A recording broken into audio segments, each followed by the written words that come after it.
בימים אלה מוקמת במחוז הדרומי של המשטרה חטיבת צער, אליה מגויסים מאות לוחמי יס"מ שתפקידם יהיה בין היתר לתת מענה להפרות סדר, לחימה בפשיעה החמורה ומענה לאירועי פח"ע בגזרת המחוז הדרומי. שלום למפקד חטיבת צער, ניצב משנה יוגב אטיאס. יוגב, בוא ספר לנו בבקשה על החטיבה שמוקמת בימים האלו. עם הגעתו של מפקד המחוז הדרומי, ניצב אמיר כהן, בחודש אוגוסט בשנה שעברה, בעצם הייתה החלטה על הקמת היחידה שהיא בנויה ותהיה בנויה בתצורה של חטיבה. החשיבה הייתה בעצם לבנות מערך שיהיה יתמודד גם עם הפשיעה החמורה, גם עם במידה והתפתחו הפרות סדר, גם לסיוע לאירועים גדולים, מורכבים, כמו ביקורי החמים, וכמובן מענה לאירועי טרור מתפרצים. אנחנו בימים אלו בהקמה, מגייסים מאות לוחמים. החטיבה עצמה תהיה רב-מימדית מבחינת יכולות, גם יכולות של רחפנים עם יחידת רקיע, גם יכולות של בעלי חיים, פרשים, כלבנים, יחידות ניוד של אופנועים, אופנועי כביש, אופנועי שטח, רכבי שטח.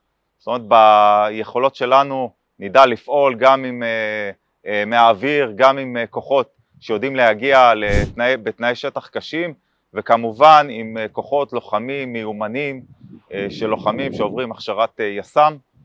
בימים אלו אנחנו מגייסים לוחמים, לא מעט מהלוחמים שאנחנו מגייסים זה כאלה שהגיעו עם ניסיון מבצעי רב שבחודשים האחרונים שירתו בעזה, ובעצם אנחנו נחבר את כולם יחד על מנת לתת מענה לאתגרים של המחוז הדרומי. אז אם אמרת יוגב שבין היתר התפקידים שלכם יהיה באמת למנוע התקפות טרור, אירועי פח"ע בגזרה הדרומית, איך אם אנחנו מסתכלים על ה7 באוקטובר, אם חלילה מדינת ישראל שוב מוצאת עצמה בסיטואציה הזאת, מה היחידה שלך צריכה לעשות בשטח? 7 לאוקטובר הוכיחו שיחידות היסמ"ג הארציות והיחידות במחוז הדרומי, בעצם הלוחמים הם אלו שמגיבים ראשוניים, ואלה שחתרו למגע והצליחו בלא מעט מקומות לבלום את מתקפת המחבלים.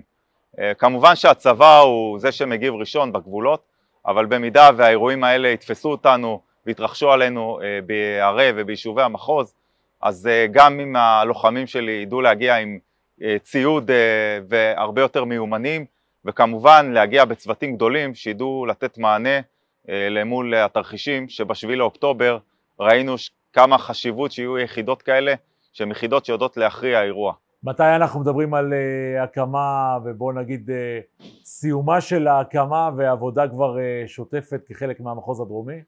אנחנו בכל שנת 2024 נגייס, נשלים ציוד ובכלל, אבל הערכה שלנו שבחציון ב' של שנת 2024 נהיה כשירים לעבודה כבר עם כמות מגויסים ולוחמים, וכמובן שנסיים איתם את ההכשרה. ניצב משנה יוגב אטיאס, מפקד חטיבת צער של המחוז הדרומי, תודה ובהצלחה לכם.